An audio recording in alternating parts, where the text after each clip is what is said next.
یہودی ہر صورت مسجد اقصیٰ کو گرا کر یہاں اپنا ہیکل تعمیر کرنا چاہتے ہیں۔ یہودیوں کے مطابق مسجد اقصیٰ ان کے ہیکل کی جگہ تعمیر کی گئی ہے۔ یہودی کئی بار مسجد اقصیٰ پر حملہ کر چکے ہیں۔ مسجد اقصیٰ کا اصل حقدار کون ہے اور اس کو سب سے پہلے کس نے تعمیر کیا، اس کا جائزہ لینے کے لیے ہمیں تاریخ کو جاننا پڑے گا۔ مسجد اقصیٰ مسلمانوں کا قبلہ اول اور خانہ کعبہ اور مسجد نبوی کے بعد تیسرا مقدس ترین مقام ہے۔ مسجد اقصیٰ حقیقت میں مسلمانوں کی میراث ہے جو تاریخی اور مذہبی حقائق سے ثابت ہے، مگر یہ جس جگہ پر تعمیر کی گئی یہود کے موقف کے مطابق اس جگہ پر پہلے سلیمانی ہیکل تھی۔ مسلمانوں کے یروشلم شہر پر قبضہ کرنے کے بعد یہ مسجد تعمیر کی گئی، حالانکہ قرآن میں سفر معراج کے باب میں اس مسجد کا ذکر موجود ہے۔ گویا یہ مسجد حضور اکرم صلی اللہ علیہ وآلہ وسلم کی بعثت سے بھی پہلے موجود تھی۔ مختلف روایات کے مطابق خانہ کعبہ کے بعد دوسری عبادت گاہ الاقصیٰ تعمیر ہوئی تھی۔ حضرت ابو ذر غفاری رضی اللہ تعالیٰ عنہ سے روایت ہے کہ انہوں نے نبی کریم صلی اللہ علیہ وآلہ وسلم سے سوال کیا کہ سب سے پہلی مسجد کون سی تھی؟ آپ صلی اللہ علیہ وآلہ وسلم نے فرمایا کہ مسجد حرام۔ انہوں نے پوچھا کہ اس کے بعد؟ آپ صلی اللہ علیہ وآلہ وسلم نے فرمایا کہ مسجد اقصیٰ۔ پھر انہوں نے سوال کیا کہ ان دونوں کے درمیان کتنا فاصلہ ہے؟ تو آپ نے فرمایا 40 سال کا۔ مسجد کا تعلق اللہ تعالیٰ کی عبادت سے ہے اور ہر نبی کو عبادت کے لیے مسجد کی ضرورت تھی۔ یہاں تک درست ہے کہ موجودہ دور میں اس مسجد کی معروف نسبت حضرت سلیمان علیہ السلام کے ساتھ ہے، حتیٰ کہ ایک روایت کے مطابق اس مسجد کو حضرت سلیمان علیہ السلام نے جنات سے تعمیر کرایا، لیکن اسے مکمل ہیکل سلیمانی قرار دینا تاریخی اعتبار سے غلط ہے۔ احادیث نبوی صلی اللہ علیہ وآلہ وسلم سے پتہ چلتا ہے کہ خانہ کعبہ کو سب سے پہلے حضرت آدم علیہ السلام نے تعمیر کیا اور اس کے 40 سال بعد مسجد اقصیٰ تعمیر کی گئی۔ غالب گمان یہی ہے کہ حضرت آدم یا ان کے بیٹے نے ہی مسجد اقصیٰ کی تعمیر کی تھی۔ خانہ کعبہ کی عمارت جب گر گئی تو اس کے بعد اس کی دوسری تعمیر حضرت ابراہیم علیہ السلام نے کی تھی۔ اسی طرح جب مسجد اقصیٰ کی پہلی عمارت گر گئی تو اس کی دوسری تعمیر حضرت سلیمان علیہ السلام کے دور میں کی گئی۔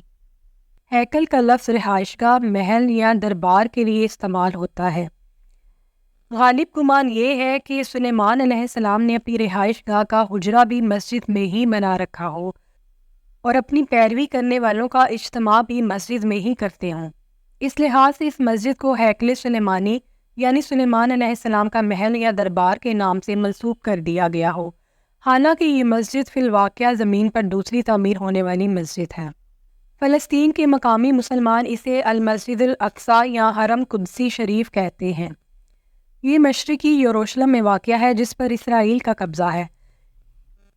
یہ یروشلم کی سب سے بڑی مسجد ہے جس میں 5000 نمازیوں کی گنجائش ہے، جبکہ مسجد کے صحن میں بھی ہزاروں افراد نماز ادا کر سکتے ہیں۔ مسجد اقصیٰ کے نام کا اطلاق پورے حرم قدسی پر ہوتا ہے، جس میں سب عمارتیں، جن میں اہم ترین قبۃ الصخرہ ہے جو اسلامی طرز تعمیر کے شاندار نمونوں میں شامل ہے۔ تاہم آج کل یہ نام حرم کے جنوبی جانے والی بڑی مسجد کے بارے میں کہا جاتا ہے۔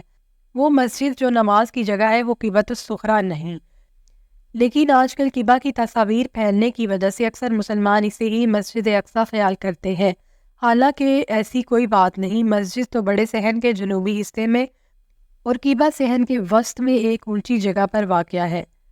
زمانہ قدیم میں مسجد کا اطلاق پورے صحن پر ہوتا تھا، اور اس کی تائید امام ابن تیمیہ کے اس بیان سے بھی ہوتی ہے کہ مسجد اقصیٰ اس ساری مسجد کا نام ہے جسے سلیمان علیہ السلام نے تعمیر کیا تھا، اور بعض لوگ نماز پڑھنے کی جگہ کو جسے عمر بن خطاب نے اس کی اگلی جانب تعمیر کیا تھا اقصیٰ کا نام دینے لگے ہیں۔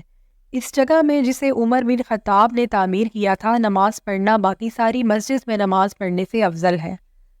قبۃ الصخرہ یروشلم یعنی بیت المقدس میں مسجد اقصیٰ کے قریب موجود ایک تاریخی چٹان کے اوپر سنہری گنبد کا نام ہے۔ معراج کی رات اسی چٹان کے اوپر نبی کریم صلی اللہ علیہ وآلہ وسلم چڑھے اور پھر نوری زینے کے ذریعے آسمانوں کے سفر پر روانہ ہوئے۔ یہ ہشت پہلو عمارت پچھلی 13 صدیوں سے دنیا کی خوبصورت ترین عمارتوں میں شمار ہو رہی ہے۔ یہ حرم قدس شریف کا ایک حصہ ہے۔ عیسائی اور یہودی اسے ڈوم آف دی راک کہتے ہیں۔ عربی میں قبا کا مطلب گنبد اور صخرہ کا مطلب چٹان ہے۔ معروف اسلامک اسکالر ڈاکٹر اسرار احمد کے مطابق یہودی اس بات کو ثابت نہیں کر سکتے کہ مسجد اقصیٰ کی جگہ ان کا ہیکل سلیمانی موجود تھا، مگر پھر بھی یہودیوں نے نہ صرف یروشلم یعنی بیت المقدس پر قبضہ کر رکھا ہے، بلکہ آئے دن وہ مسجد اقصیٰ پر بھی حملے کرتے رہتے ہیں، اور مسجد اقصیٰ آج بھی کسی صلاح الدین ایوبی کے انتظار میں ہے جو اسے کافروں کے قبضے سے آزاد کرا سکے۔